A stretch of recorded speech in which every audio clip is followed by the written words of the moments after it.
welcome to another episode of Frame and Reference. I'm your host, Kenny McMillan, and today we're talking with Fernando Arguelles, ASC, AEC, about his work on The Princess Switch 3 over on the old Netflix. Fernando also shot the DC show Swamp Thing, which was an amazing show, undervalued in my opinion. He shot Prison Break. He shot one of the Walking Dead spinoffs. Just a bunch of really cool stuff. He's kind of known for doing more darker thing, like your Prison Breaks and your Swamp Things. But was able to go off and do kind of a romantic comedy with The Princess Switch. So we have a good chat about those dichotomies, as it were, as well as a lot of really great discussion around the history of filmmaking and what makes a good artist in our opinions, and sort of speaking to that lineage that I believe a filmmaker needs to be aware of and sort of, I guess, participate in is a weird word, but because you don't participate in the past necessarily, but make it part of you as you go forward.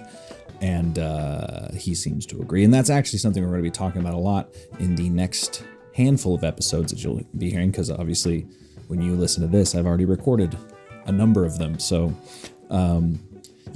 so that's kind of where we're at right now, both with the podcast and with Fernando. But here, without any ados to be further, as I've said too many times, I think, in these intros, here's my conversation with Fernando Arguelles, ASC, AEC. So the way we normally get started with these is just by asking how you got started in cinematography. I understand you were really into painting as a kid. Well, I was. I love painting. I always, since I kind of remember, I always loved to see paintings, photographs, movies, something that, somehow communicate to me.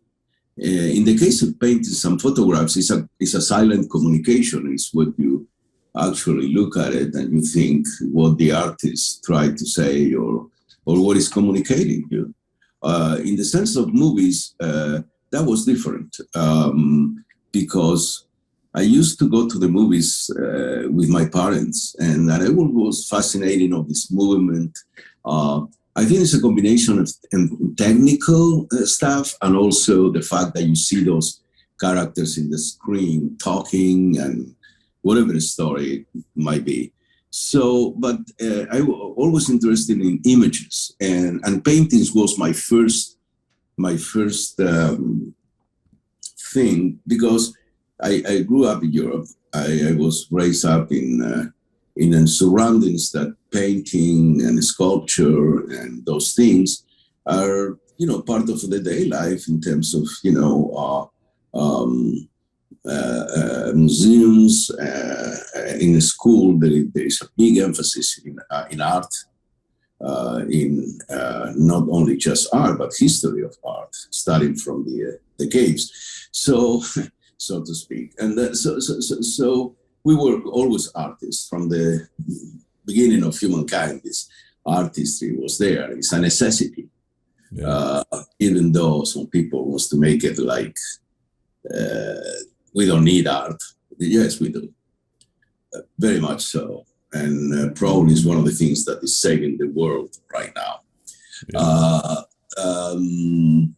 So I became fascinated with that, with paintings, images, all that iconography of some of the heavy Spanish painters, whatever is 12th, 13th, 14th century, up to Goya and something like that. And then other painters from other parts of Europe, like Caravaggio, Rubens, Rembrandt, whatnot. I love it. I did. I spent hours. I spent more hours looking at images than actually studying, reading, trying to memorize. I think it was more interesting, to see. Oh, look at that! Look at the colors, the landscapes, the things than studying and trying to learn. Well, and you can also, especially with, I find when I'm photography too, but especially like paintings and stuff, you start to tell the story in your head, not only of the painting, but like what was going through the painter's head when they made it, or like, Mhm. looking at brush technique or anything like that. I Mhm. always Mhm. find that you can really kind of, it's almost meditative, Yeah, versus yeah. There reading a is, book or whatever. yeah, yeah. There is this silent situation between you and the artist's work that only you, nobody else in the world communicates with that person at that particular moment when you're looking at that thing. Um, it's very unique, and there are a lot of things that I was probably, we're talking, I was 12, 13 years old when I was started being very interested about this. Also, my father was an avid reader, and at the same time, I was reading books that they were not for my age. Mm. I was John Dos Passos, Steinbeck, Spanish writers, South Americans like Gabriel Garcia Marquez and whatnot. So I was at 13 years old. I was getting information that it was for more mature. But the books were there. I was here. Why not to look at it? and so my studies kind of suffer from it. Sure. A lot. And that was the dichotomy of how I grew up. But I grew up, as I said, images always interest me. And then I tried to paint, and to be honest with you, I was very bad drawing, couldn't draw very well. Mm. I remember one thing was a horse head. I tried to draw a horse head, and it was a disaster. My teacher was like, "What is that?" And he wasn't very nice, but he was very good. So, and I think that frustrates me to the point that I got to photography. And my brother, I was about 16, 17, had a Yasica then. Mm. It was not a reflex camera, but it was a 35 millimeter camera. So I put some black and white film, I processed it, and then I did the contact sheets. Oh yeah. So I didn't have money for a magnifier, I didn't have money for bats. So the only thing I have money is, it was just to see my photos in positive in contact sheet. And it was a lot of fun. Yeah. Were you able to invest in a loop and like actually get in there, or were you just kind of doing one of these? No, at that time I had better than, I didn't use glasses. Yeah. So I just watching, and you could see it, and I said, wow. It was a self-discovery of technical stuff, and a process that fascinated me, to the point that I decided to start doing more stills and getting to the next level, which was, oh, this is great, but what about this when it moves? And that is motion pictures. That's Yeah. why you're a director of photography, because then you get into the same, but now moves. It's the next kind of situation. Not that it's more or less important, still our motion picture, but it was somehow a natural progression. Yeah. Do you think that by kind of at first being forced to look at the small contact sheets, that affected your sort of compositional eye in any way? Or like you had to do everything in close-ups or whatever? No, not necessarily. No. I mean, stills is one thing. You learn some. Listen, I was learning. It was a completely learning process at that time. So I don't know if it would have affected or not. Personally, I don't think so. I think when you get into the image, in the moving image, things change a little. Yeah. There is a difference between a still photography and motion picture photography or moving image. There is a radical difference between the two. One is a contemplation of the decisive moment. Meanwhile, the other is a contemplation of a story, which is told with a camera and lenses and lighting and whatever. Yeah, it's funny these days because now all the photo cameras shoot video. I'm seeing a lot of, and this has been true for over a decade now, but a lot of young photographers start getting into trying to make films, and I shouldn't say try to make films, that's dismissive, but they're making their films, and the visual language is completely wrong. And then they, instead of thinking, oh, this doesn't look cinematic because of, you know, editing from shot to shot, they buy the shallowest depth of field lens they can get, smack a bunch of filters on there, and they're like, now it's cinematic. Yeah, right. Well, I mean, it's a lot to talk to what is happening nowadays. I think the quick I don't know how to call it, the quick reward that somebody's going to see your work in a social media or this or that, it has becoming everything like shorten up, and okay, I do this, and then because I have a very no depth of field, I am a cameraman or a cinematographer or a director of photography. Not quite so. There is a process. From Picasso, and I mentioned in Picasso because, you know, it's somebody that painted that most people know. Yeah. From Picasso to whoever, there is a process of learning. I mean, Stanley Kubrick didn't get there before, was a tremendous still photographer. Right. You have to see his stills. They are great stills he did in New York and some other places. He was carrying his camera around all the time. So this quick connection of all of a sudden we became a filmmaker because I put a neutral density filter and I shoot wide open at 1.7. Yeah, whatever, but that is not what it is. It implies much more than that. It implies a knowledge which not necessarily has to be technical, but also it has to be knowledge of drama, of editing, of composition. But you know, social media is also creating this. Okay, I should this video, boom. You know what I'm saying? I mean, it's like, okay, all right, fine. And I'm seeing that what you said. You're completely right. Okay, that's good. Now do that, but do with the most depth of field you can do. Yeah. For instance, you know, Greg Toland, Orson Welles, and all of those movies that they have. Oops. Where are you there? Yeah. Hold on. Something up. Oh, okay. Yeah. So you know, it's. It is not a criticism, but there is the immediate thing right now. I have to show it in Facebook, but I have to show it in Instagram or whatever it is.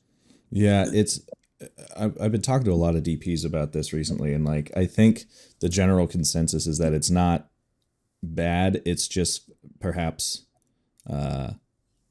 frustrating that there's not like defined lines, you know, because there's cinematography, there's that, and then there's, I suppose, videography, which are related but completely different languages, and those languages have been mixed. Yes, you know, or the discussions around them. Yes, precisely. There is a very good point there. And I like this conversation. I'm not talking about my career, but the thing is,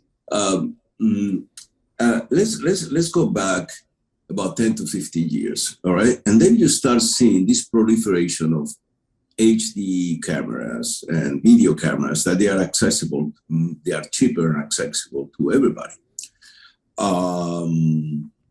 So the guy comes, buys a $20,000 or whatever it is red camera, for instance. Maybe I use Arri, Alexa, whatever, you know, or a Black Magic, or, you know, camera with decent, 4K to 3.9K, whatever it is. And, you know, start shooting. So that is not creating, that is not a cinematographer, no matter what that guy thinks, because he was a camera, several lenses, he's a cinematographer. That's not being a cinematographer. Everybody's able to buy. You go to a art shop, you buy the big canvas, you buy your paintings. You're not going to be Caravaggio, my friend. Right. Everybody's able to buy. And we don't have a Caravaggio today. the thing is that there is more and more. It has been a tremendous and that socialization of cameras before Right. was very expensive to have cameras. Okay, this democratization, let's put it this way, the word socialist is kind of scarce.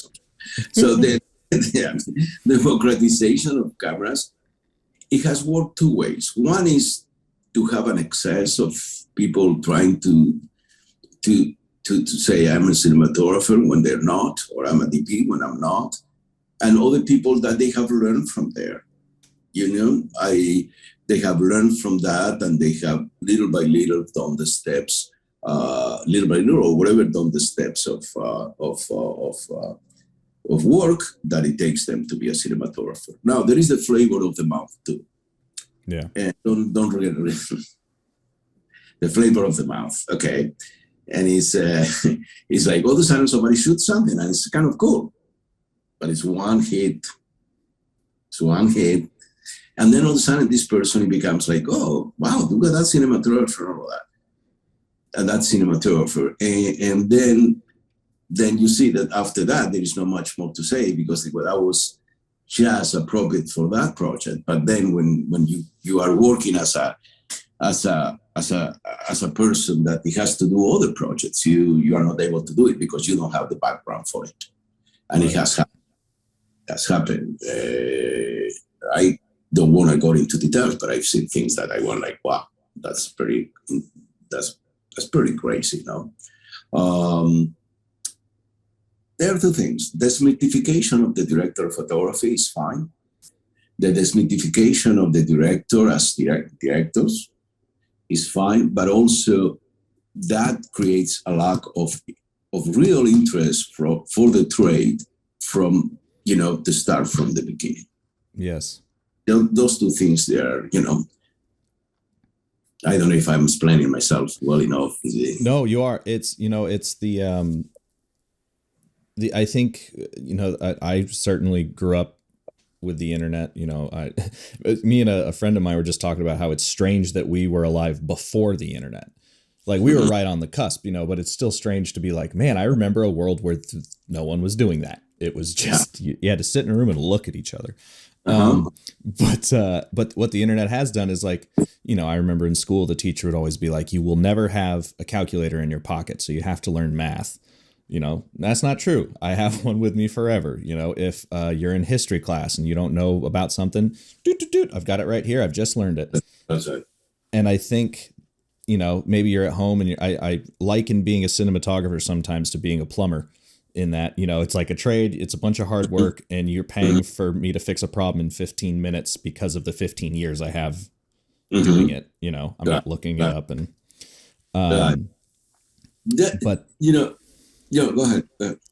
I was just gonna say, but I think that immediately learning, you can hop on YouTube, watch a tutorial on how to expose an image, and then you go like, got it, I'm done. I see people online talking about how they, they've learned, I just bought a camera. I'm trying to get more jobs as a DP and as a director. And, I just need help. Like, how do I activate the ND filters in this camera? Like, yeah, oh, God. Yeah, there is all bunch of things. There is people also teaching that they have not much experience, and all of a sudden I see them, they're offering the self-teaching, or they have some kind of courses. I haven't done anything of that, and I have a pretty heavy experience, I think, to be able to teach something. But I don't want to get into that because the teaching factor is for certain places. We have in the ASC teaching classes, as you know, and maybe some. But I don't want to, be in the social media like I don't have the time to to that kind of stuff. And I've seen people just like, what is this guy talking about? Or, I mean, what is his what is his basing all his knowledge? I mean, in a book that he read online, or what is he talking about here? So I'm not saying that you have to be too many years in the business to be able to teach or anything like it, but you have to have a base. And not necessarily it's a base that's coming from the books. or online is a base coming from your experience on the field. It's not just putting a light here and say, oh, okay, I have a, this stuff. I mean, it's a little more than that. It's an art formation of your brain with your images. Yeah, it's that was something I was going to ask you a minute ago. Was something else I've talked to a lot of DPs about is the difference between technically correct and emotionally correct. Sometimes the image that you need to make for a project isn't 3-point lighting, cover the hell out of the scene. And sometimes it just feels right to do something else. And a lot of times that's the correct answer. Yeah, that's very good point. First of all, I think we are, I've never been a very technical person. Okay.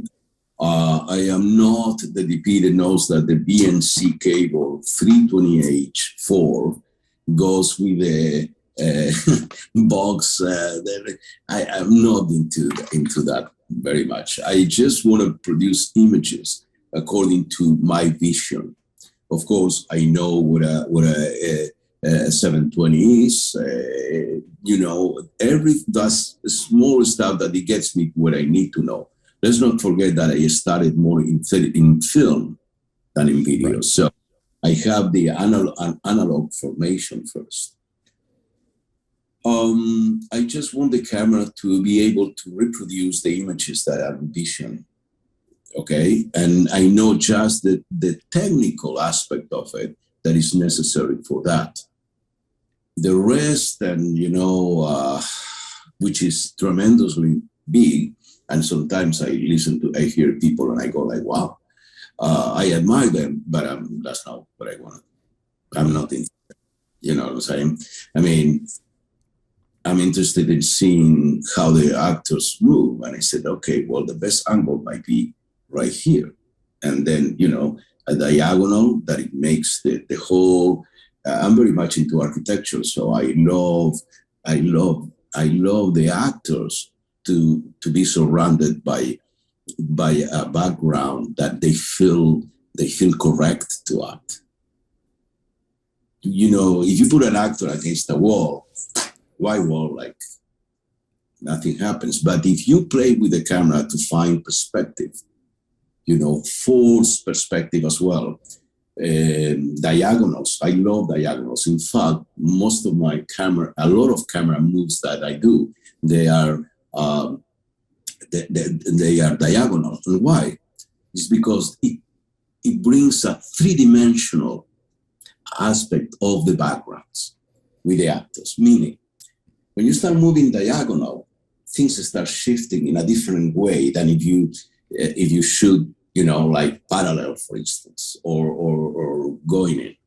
So the diagonal creates a different shape of the architecture of the places. That if you combine with wide lenses, you even get more effect on that. I did a TV show, one of the first TV shows, Netflix. One of the first, there were two shows, Hemlock Grove and House of Cards. Those were the two first TV shows that Netflix started streaming. And I was the DP for Hemlock Grove. And we created a lot of that situation. We tried to innovate a little bit with those camera moves, with very low angles, with very wide lenses, something that a lot of people is doing right now. You could say that the Kubrick frame wasn't exactly just the Kubrick frame. I mean, we did it because we felt it was right for that. But of course, Kubrick is a master and he has that kind of, very symmetric perspective. I am a big fan of Japanese movies. Japanese movies, they have a tremendous symmetry when you look at them. No matter, we have Kurosawa, of course, but, you go Ozu, Mizoguchi,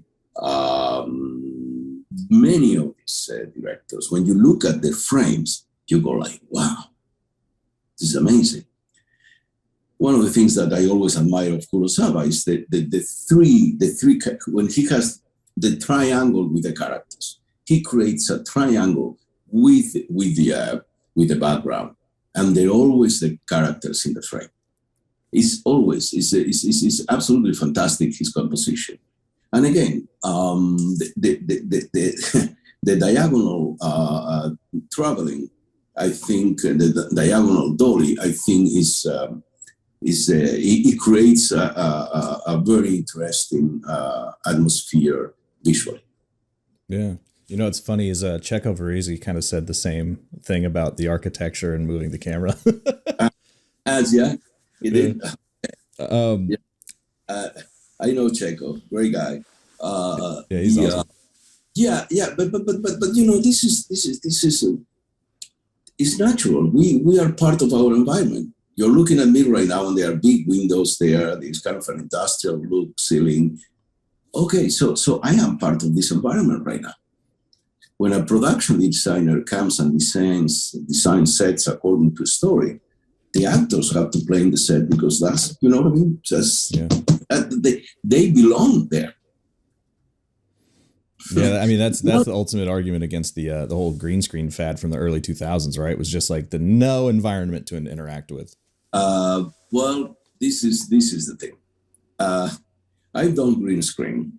I'm right now maybe to do a project that we're going to have some virtual reality, meaning, you know, monitors. Oh, the volume. Yeah. I understand we progress, that then we need to have new technologies and all of that. I mean, I've seen some of the work has done. First of all, it's a very expensive, laborious kind of work with that. Also, you have to have the means, you know, to be able to have a crew for that. And there are we DPs, we are not yet. I mean, we know, but we are not totally familiar with it.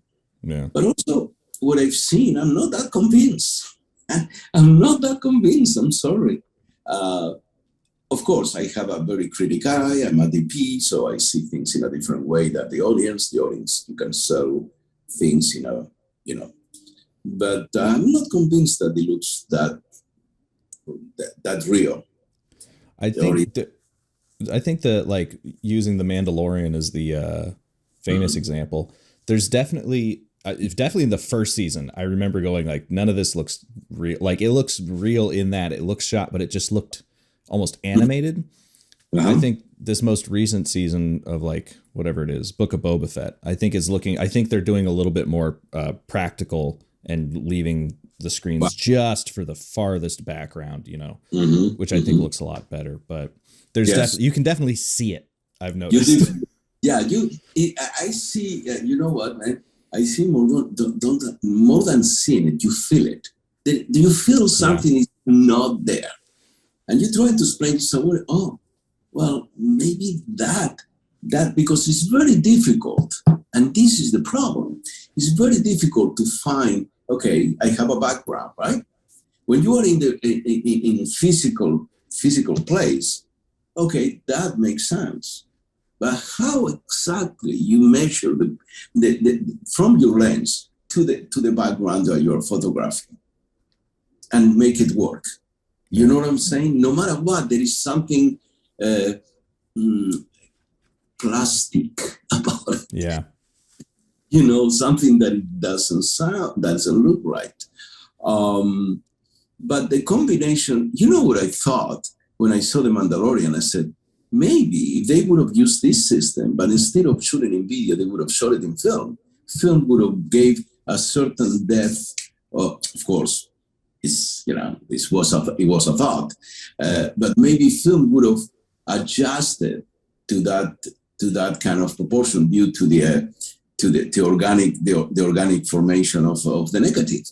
So you know, and I thought for a second, I said, wow, this might be, maybe that would have looked a little better. You know, it was just a thought. I don't know, but of course the cost in film is atrocious. So yeah. Well, and apparently they right now, unless it's changed, they have to use, I think it's a specific Alexa. Like they made an Alexa and tweaked it. So because it's the only camera they could get to render that background correctly. Well, like I think yeah, go ahead. I was gonna say, I think like the reds, like the background just looked a completely different color. Like it couldn't render the screens, like the physical screen wouldn't kind of blow out correctly I or think melt away. I think it's an Alexa 65. Oh wow. I think it's the big Alexa, the 65, which has a massive sensor, Oh. and is the camera that it would compare the closest to film to some extent.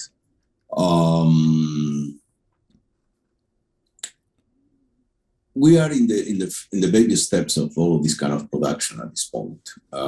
So we are learning, all of us, even the people that they build that, and they. So it is a slow process. I haven't seen anything yet that it compares with real. It compares totally with real location shooting. Therefore, the audience might not see the same that I said. You see, at the end, it doesn't matter what I judge or not.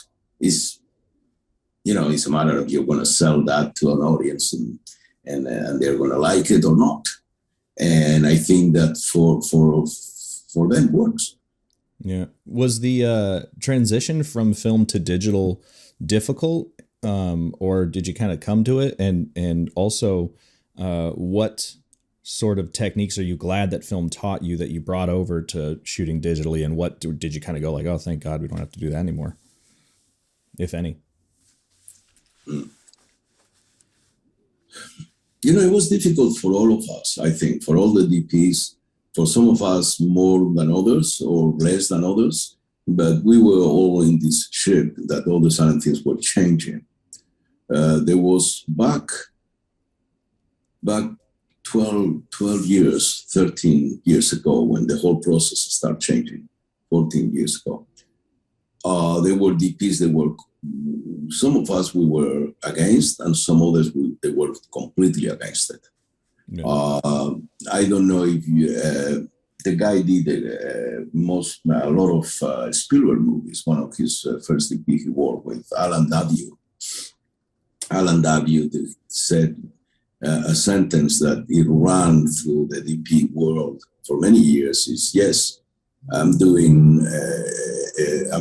very high definition. It's called film. So, I'm doing high definition. Oh, this is high definition. It's like, you're going to be like film. I said, I'm doing high definition. It's called film. So why? So it was, kind of the whole sarcasm included. So it was a struggle. It was a struggle because we were not prepared. We were not prepared, quote unquote. But what it was not prepared were the companies that they force or the whole thing to shift into HD. Meaning, they were not the right companies. They forced us to be prepared for something that they were not prepared for. Yeah. Okay.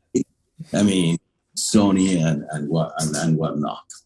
Meaning, my first film transfer, I finished, did Prison Break. I finished Prison Break, and then my next TV show, it was with digital. The studio came to say, we are going to start shooting digital now, and you have to do it, or you have to say goodbye, basically. Oh, geez. Yeah, it was imposed in some extent.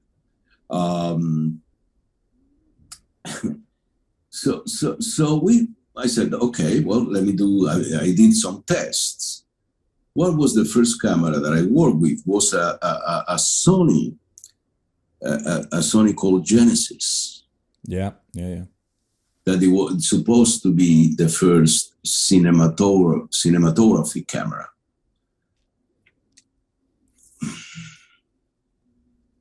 So, with video, everything is going to be smaller. They was bigger. I mean, we have more cables.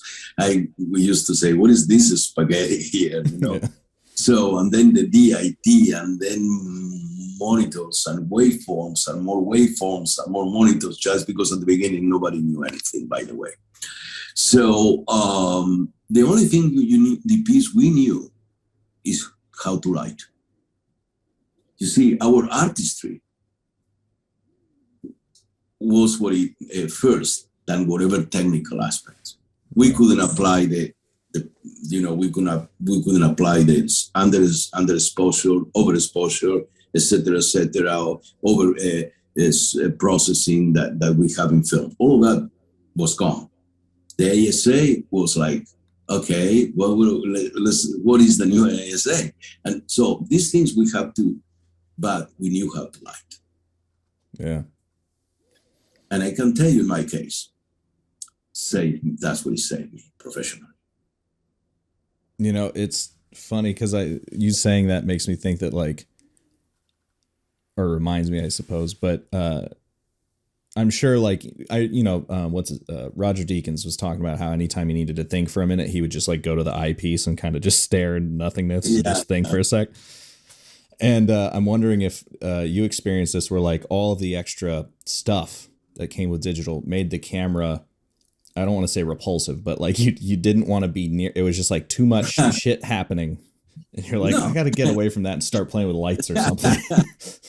Not like that, but close like that. Every time I after we did a take and I got up and I was looking at the monitor and I got up and saw the camera and I was like, my God.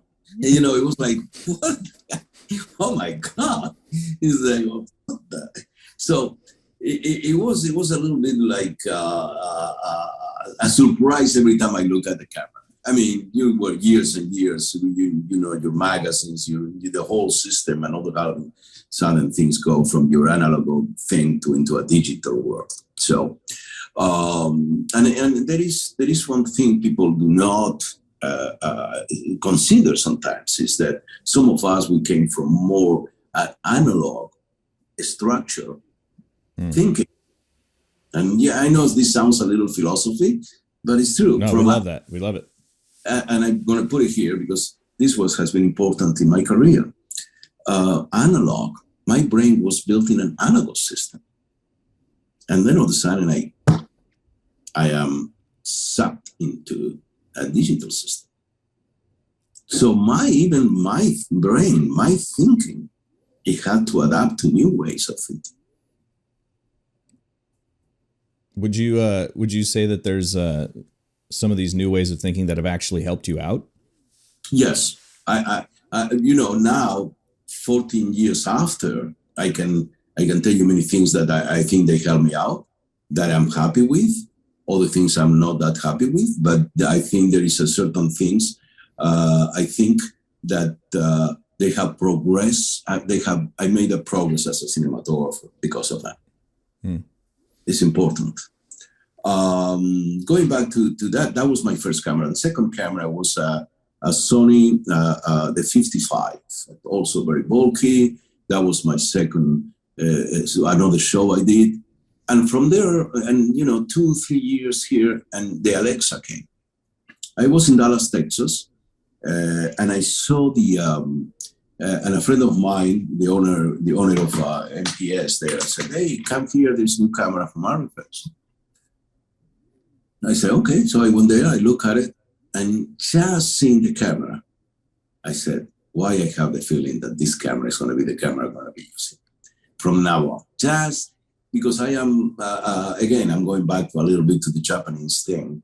I like simplicity. No simplicity, simple. No.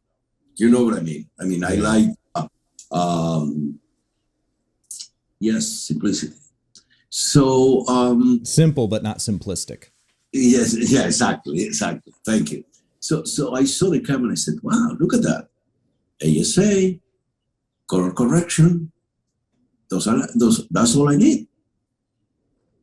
That's all I need. That's what I had in film previously. What I work in film. Color correction, filtration, lights or camera, and the speed of the film. So this is the same.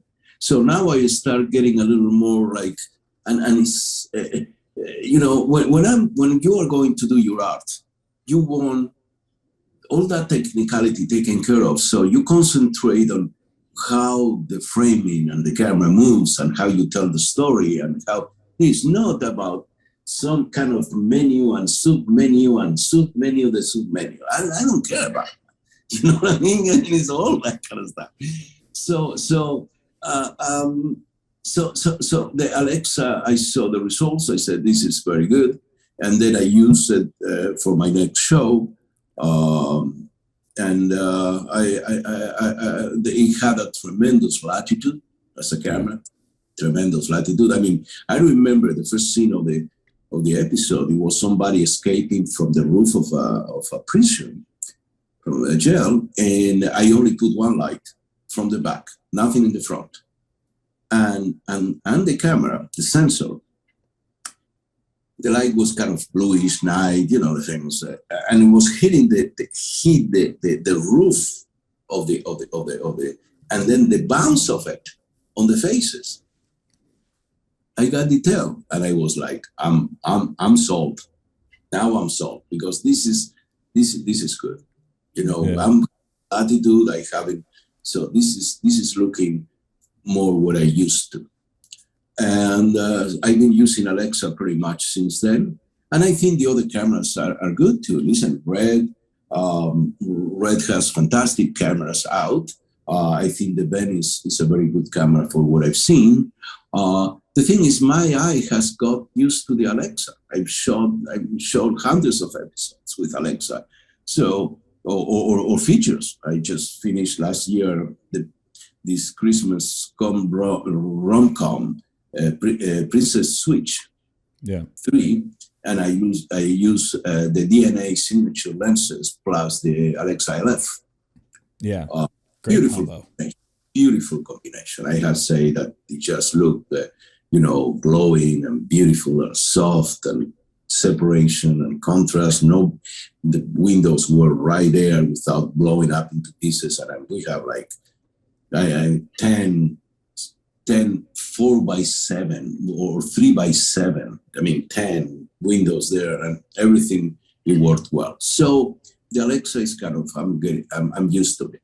It's I'm finding now that most DP, I've mentioned this before on this podcast, but most DPs now talk about lighting in almost reverse terms now, where it's not about adding light, it's about taking it away. You know, tons of neg. Just trying to make contrast, because it feels like the sensors are so sensitive now that anything can play where you don't want it to, and it's like a lot of grip or something. Yeah. I mean, there is a point to make there, but again, if you have that in consideration before you start lighting, then you have a little less effort. I mean, less work to do. Having consideration that the camera reads. So one thing, okay, if I'm shooting this direction, right? Shooting here, I have a white wall there. Probably no going to I don't know what your hand's waist. I don't know. I've never seen that before. Wow. Okay, so I am not doing any filling, because the wall probably is going to bounce quite a bit of light. You know what I'm saying? So just be careful on the fill. But I mean, you start lighting with already knowing the sensor you're going to work. I think again, and I'm not doing propaganda for Arriflex. They should do it. And they should do an interview. But the Alexa is very forgiving. One thing that film was good for us, it was forgiving. You made a mistake, and the film covered it. Yeah. Because of the nature of the organic element that the film had. I think the Arriflex, the Alexa in this case, it kind of does that. I talked to engineers of the Alexa, and they basically build the camera with the principle of film, with a film principle. So, some of these things, like excess of light, before, you have to know before what you're going to light. Therefore, I understand people is putting a lot of negative fill because of that. I understand that you don't put too much lighting, don't need to. You see, first of all, I'm I'm against too much light. If my concept is a little more naturalistic, if you want, and you can do very stylized naturalistic as well. But I said always, one light is better than two better than three, and so on. I mean, that's, I think for two reasons. One is because maybe my upbringing in Europe, and also because I think I like a more naturalistic approach to my photography, you know? Yeah. You know, it's funny is Alejandro Mejia said he was told if you have two lights, you have two problems. If you have one light, you have one problem. Right. which is a shadow. Yeah. By the way, yeah, I always was fascinated to see things like all of a sudden you're photographing somebody and there are like multiple shadows. One goes that way, the other goes that way, and the other goes up. The thing is, you have to see the progression of Hollywood. And in the 40s and 50s, they were massive amount of lights in the set. Yeah. But films were very low, ASA. They needed to stop down to 4. They work with the whole thing has changed tremendously from 50s to now. It's like two different worlds. The lenses are completely different. The eye of the audience is different, as does the PR as well. So we don't need that amount of lighting. But it was a tradition in Hollywood. When I came to the States and I said, wow, look at this, the 2 tracks of here, lighting.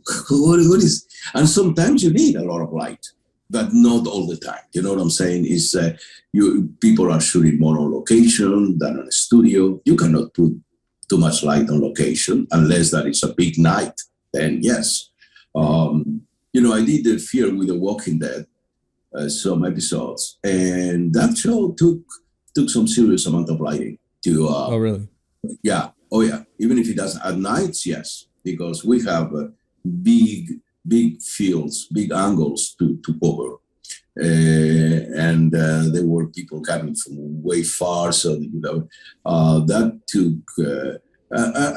And everything nowadays, I think, Princess Switch, for instance, also we have to light all big rooms in castles from outside. So there were cranes and cranes and cranes and cranes, But then you just light once, and inside you put very little. Right. You know what I'm saying? So it's not like inside one and all that and a flag. No, you light from outside, and inside you just put very little film, or even negative film.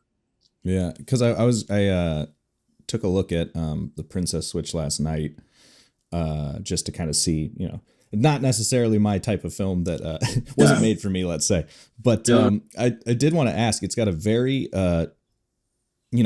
Christmas movies, or maybe even like certain like Hallmark movies, or whatever, have that really have a look, and coming off of stuff like Swamp Thing or Prison Break or anything like that, how did you have to think about this film differently? And like, what did you have any references for it, or like how did you tackle that? Yeah, there are some, first of all, the film is as Vanessa Hudgens, the film. So what is the first thing you do is, okay, let's see how we're going to light her. That it looks good, and at the same time, she's playing 3 characters at the same time, drive me crazy. So you have to give a certain unique look for, or the more unique you can. So I went to a reference for, I like what is called the Rembrandt 45 degrees light for her.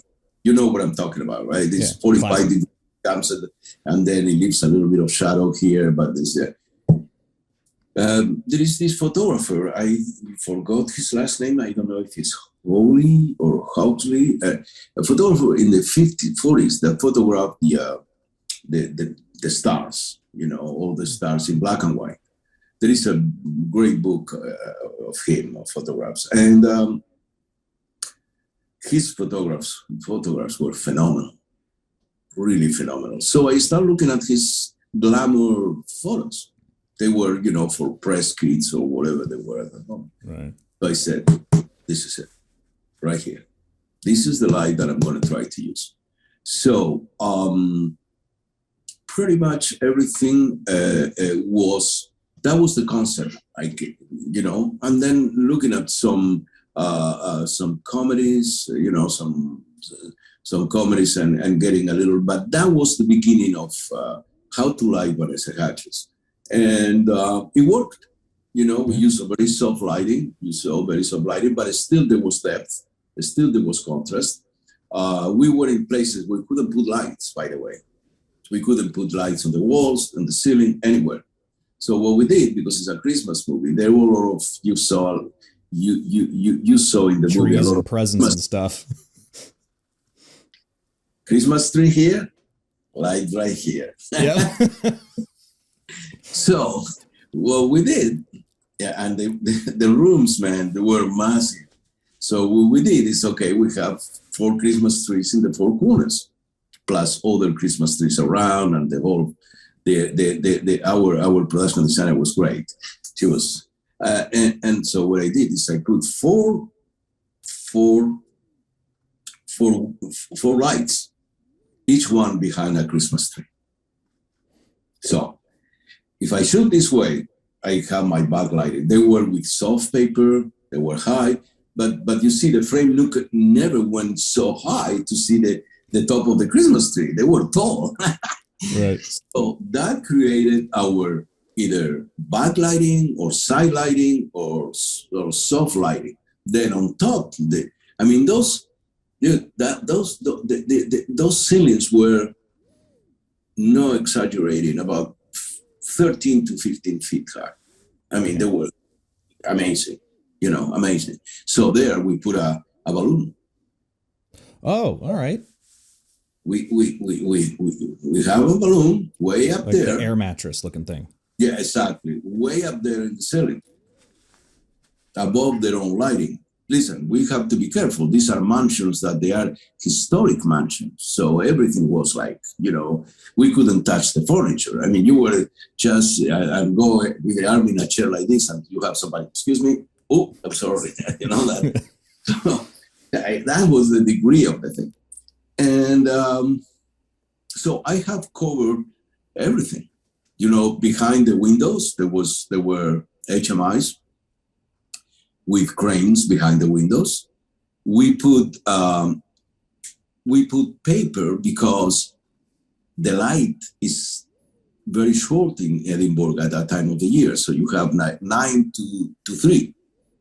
You don't have daylight pretty much.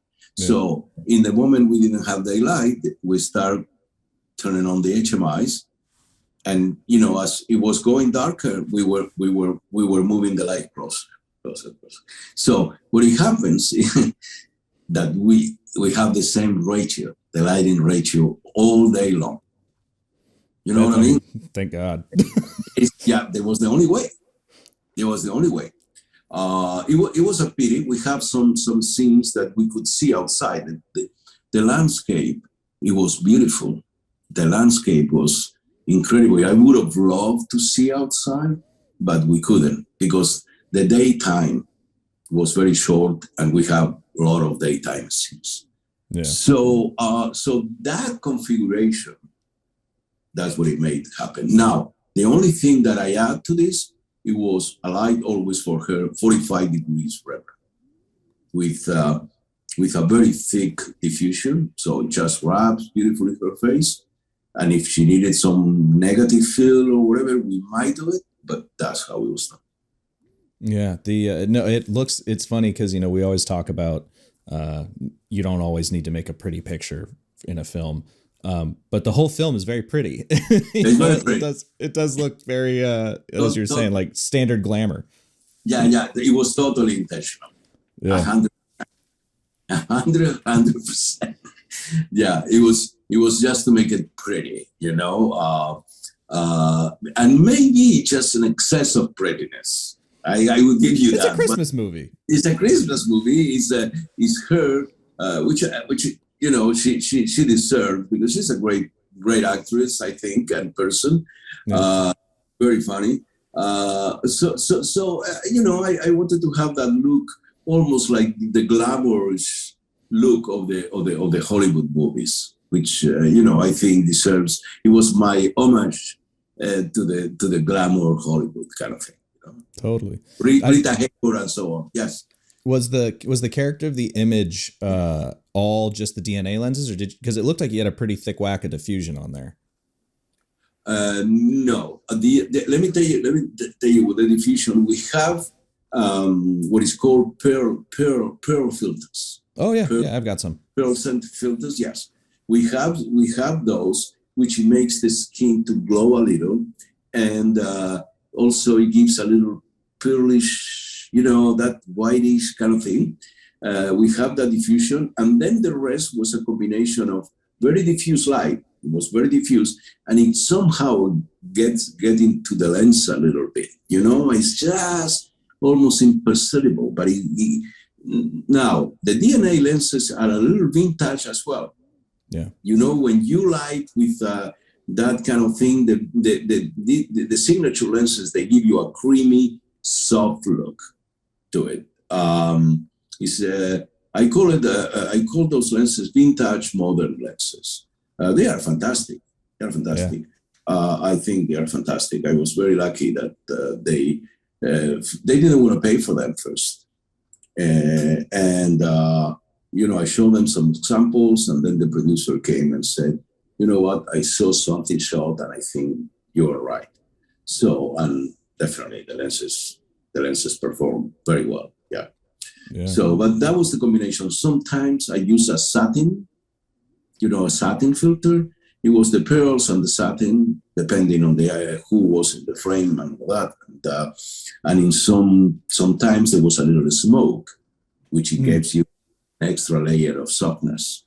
You see, when you are pointing the camera and you have 4, 5, 6 windows, and that light is coming this way, and those windows are, as I said, 4 by 8, 4 by 10, were massive windows, even though but there is light coming there. It's hitting your lens somewhere, and it also desaturates the image, and it gives you some softness.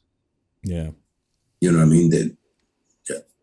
How were you handling the having to comp Vanessa Hudgens in 2 separate times from the time you're filming? Was everything on motion control at that point? Or was that post's problem? Okay. You asked me something very interesting before, how you went from Swamp Thing to do this gone wrong, right. And I'm going to tell you later. But that was so no, a lot of was motion control, and a lot of was just leaving the camera. You leave the frame, don't move it, and then the other actor comes with the other. The actors comes with another dress or whatever the character was. This is let's say that it's 5 or 6 people. You have your frame, and she is 3 of those 6 people. Okay. Camera stays still, and then what she does the character. We have doubles for her, all kinds of doubles for everybody. Not only we have her 3, there were 3 different characters. He's one of the guys that played one of the characters couldn't come to England, so we have to change him for a stand-in. So, oh God, 6 people, and there were 4 people. There were 3 or 4. They were not the one. So we mark it, put the camera, leave the camera, do the action again with one character, character 2, character 3, do the action 3 times. So you have that composition with all the characters, and then you start cutting, and then you start going in. And when you go in, it doesn't matter, because the other character is inside the camera, the other side, just with one character. We did some motion control. It was motion control is slow and complicated. You have to have the schedule for motion control.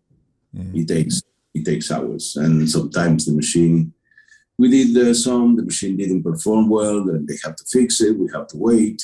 The light was going down. I mean, but we did some motion control, not much, especially in the movements when she comes and then meets the other person. So we have her coming, meeting the other person, meeting herself, but that's another character, sorry. And then, okay, now she changes costumes and whatnot, and then we have her coming to meet her that is here, but now she's not this one. It's you know what I mean? You're just changing the characters and having the motion control movement as exact as it would be. Yeah. I wasn't necessarily going to talk about Swamp Thing, but since you brought it up twice, I was wondering what happened to that show. Kind of came and went, and I remember people like were excited about it, and it had positive reviews, and then it kind of like they canned it. There's a lot of it went on with that show. You asked me a question if how you transfer from Swamp Thing to do a rom-com like this one. Yeah, when the director wanted to have an interview with me, Mike Rowe, about the Princess Switch, I said, I thought, I don't know. I mean, I never done a romantic comedy, never.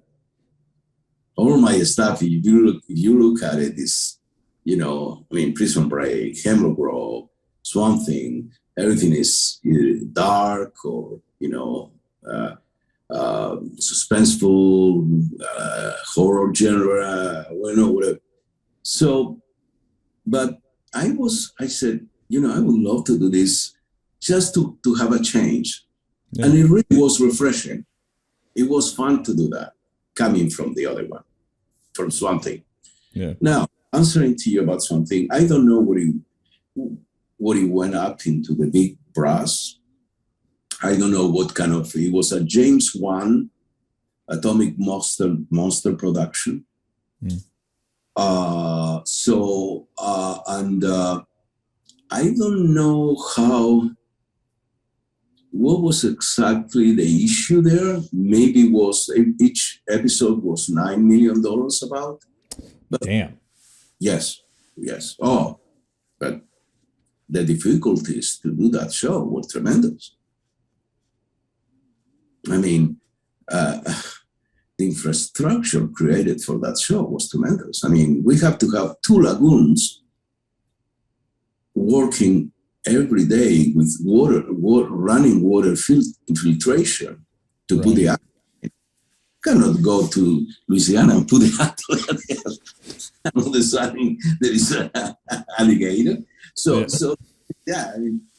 We created a 140 by 120, something like that, swamp. Amazing job by the production designer. And then another one was like 70 by 40, perhaps, swamp in another stage in North Carolina, Silver Gem Studios. Mm. And then that was water, and it was a swamp was created. So that was expensive to maintain. Then we have a lot of, no delays, but we have to wait for the actors to get into the suit. The swamp suit cost over $1 million. It was fantastically made, I tell you that much. I mean, I was like, wow. And so it was a costly production, definitely. Yeah. So I don't know what it went there, if it was money, personal stuff between people, not being agreed with the way the show went. I did 1, 2, 3. I think from the 10, I did like 5 episodes. Another DP did 3, and another guy did 1, because we were so much work that we needed, 2 DPs couldn't handle it. Just that it was expensive, but it was a great show. got great reviews. Yeah. And everybody seemed to love it. Yeah, that's it. That's what surprised me, was just like, I remember it coming out and everyone going, "This is awesome." Because, making a Swamp Thing show, like, at first glance would be like, really, we're gonna bring him back? But apparently you guys did a great job, and just it's kind of frustrating to see it go. Yeah, I'm extremely proud of the way that show looked. It was so organic. The visual effects were, and this was dictated by actually the production company. The VFX were minimum. Most of the stuff we did it. Even we have one guy on fire, and we did it physically. It was a stunt. A guy with. So you know what? That created a different show than all of these VFX of people flying and whatnot and jumping out of the sky.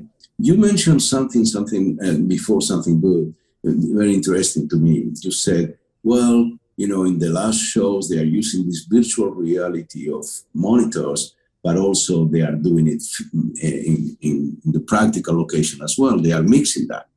Yeah. And it works. Well, in this case, was the same. It was, we have some VFX, but we have a lot of things done in the set, organic stuff. And that would create it. I mean, the show looks real. It looks real. Yeah. I mean, very real. And I loved it. I loved it to shoot something. I really did. Yeah. Yeah, that's awesome. We're coming up on time, which sucks because I'm having a great time chatting with you. But before I let you go, I ask every DP the same two questions. And the first one is, what is a piece of advice that maybe you were given, or something perhaps that you read that has stuck with you for a while that you apply to your, maybe not specifically cinematography, but something that kind of always is in the back of your head? Okay. Very good question. I am the person that not only look at photograph books, but I look at architecture books. I look at design books. I mean, furniture, believe it or not. I think all of that is art. Of course, paintings, sculpture, architecture, furniture design, everything to me. My photography represents all that information over the years. Not only I reduce myself to go to a museum and see Tiziano or Caravaggio or whatever. No, that is all fantastic, but there are more things, shapes, colors that they are an influence for me. Last book I bought was Mies van der Rohe, the American architect, Mies van der Rohe. He invented the famous Barcelona chair, that chair that is, anyway, I haven't told. So, I bought this book, and it's fascinating, the photographs, how he designed things, his architecture. But not only the United States, in Europe, in Japan, which has a big influence on me and on them as well. Frank Lloyd Wright, all of that. That is a compendium of images of art, that influences me. And that's what I tell somebody: just get all that information, all that graphic. I'll add a 1.5 to this question, and that is, do you have any photo books? I've started collecting photo books. I just talked about this. I was interviewing Tim Eyes, and I asked him if he had any reference books, and he goes, 1 second, and he comes back with a stack, and he just starts going through and showing me all these books. And so I picked up a bunch of them. But any photo books that you recommend? Yeah, there is one that I would recommend, and I actually have the original. Not easy to find. Is the decisive moment, Henri Cartier-Bresson. That book is a fantastic book of it's not, the pictures are not pretty. It's not like looking for prettiness or No, it's just humanism, human. You see, Yeah, that's and it says it there. You know, uh, there are tremendous amount of great photographers there with great pictures, and I'm going to make I have to make my book of pictures. I tell you one day, I'm working on it. We have a lot of perfect. block of black and white from the 70s and 80s when I started. But I think this book of Henri Cartier-Bresson is to me like the top of what photography is about. Absolutely. Don't make it perfect, just make it right. Yeah, it's Right. So yeah. that's, yeah. Bresson's And a legend. and, and I found that book in a library. I bought it, and I have the original 1950, I think it's 54 or 59 edition. What? There's some Oh, stuff. There's some trash going on back there. oh, and I have the original, and then the with Matisse, the painter, the French painter Matisse cover, and that book was re-edited for $75 and I bought it in Amazon about 5 years ago. Wow. And I bought another one. So I have the original and I have the re-edition. And That's a so book cool. that I suggest if somebody wants to buy it. There is a Fellini, Fellini, the Italian director book, with his drawings and notes. Federico Fellini. Yeah. It's a big, but I recommend them to buy it too, because he's a director. He's in Italian, but how he worked his films, and from all this work, and his drawings and all of that kind of stuff. It's Yeah, a beautiful. there's that Fellini collection on Criterion that I've been wanting to get for like a Blu-ray collection, but it's like $200 or something. It's like it's $400. Yeah, yeah. And there is another, also a Kurosawa book about his paintings. Before he did his movies, he did his own, I don't know, paint little drawings of previously, and it's also a fantastic one. Kurosawa is very good too. That's Fellini. Anyway. Excellent. No, those are great. Honestly, like I've added these questions to the end of the podcast under the guise of being educational, but it's really just me creating a reading list for myself. But the second question is a little more easier. Well, maybe not. Recommend a film that people should watch that isn't yours. One film. Yeah. Or, 2 or 3. Yeah. No. That's fine.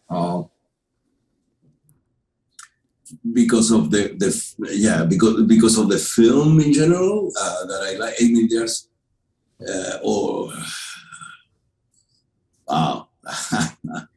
I mean, I am a big fan of Apocalypse Now. Sure. Big Apocalypse Now. Which Apocalypse Now is more than Apocalypse Now when you start reading about things there. But that behind the scenes documentary is insane. It's insane. And also the idea is based on a book, what was his name? Jack London or something like that. It was a Romanian guy. He wrote the book about his experience in Congo, the Belgian Congo. That probably wasn't Jack London. Yeah. They were. It is a whole thing behind is the tremendous. There is another movie that I love, was Los Olvidados de Buñuel, black and white, made by Luis Buñuel in Mexico, about the poverty around the Mexico capital, and it's about kids. It is a fantastic movie. I think it's just right on. Very, very incredible movie to me. But Rules of the Game by Jean Renoir is also a fantastic movie, So I have few, but just giving you 3 here. Perfect. Awesome. Well, like I said, I'm having a lot of fun, but we can't go for 3 hours or Yeah, else someone will get mad at us. But yeah. if you've got another project coming up soon, we'd love to have you back on and talk about that. Okay, yeah. I am in talks to do a project about in England about a plane that crashes into the ocean, and everything that happens in there is kind of a suspense, a little horror-ish kind of thing. And these people, they are left inside the plane in a bubble of air, and all it happens there. So, but I let you know, and I let the PR people. Okay. Awesome. Cool. Well, thanks again, man. That was a really All great right, talk. man. Well, it's All right. great meeting you, and very best. Frame and Reference is an Owlbot production. It's produced and edited by me, Kenny McMillan, and distributed by Pro Video Coalition. Our theme song is written and performed by Mark Pelly, and the F&R Mattbox logo was designed by Nate Truax of Truax Branding Company. You can read or watch the podcast you've just heard by going to provideocoalition.com or youtube.com/owlbot, respectively. And as always, thanks for listening.